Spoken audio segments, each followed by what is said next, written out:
Adrian Oprică, candidatul ARD pentru Camera Deputaților în Colegiul 7, va propune eliminarea imunității parlamentare după ce va ajunge în legislativul României. O inițiativă care îl deosebește de contracandidații săi, care își bazează campania, crede Oprică, pe promisiuni goale. Sunt două inițiative parlamentare pe care le voi avea.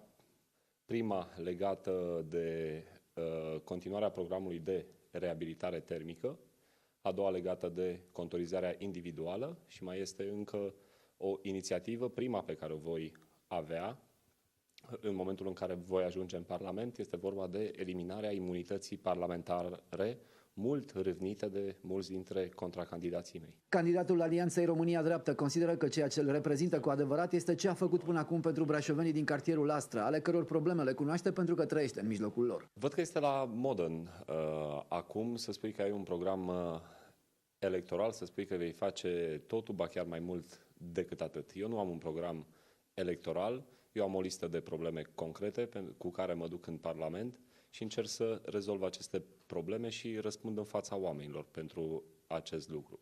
Aceste probleme sunt venite din discuțiile cu cetățenii, sunt problemele oamenilor. Adrian Oprică le cere brașovenilor din Astra să cântărească bine înainte de a pune ștampila pe viitorul lor reprezentant în Camera Deputaților.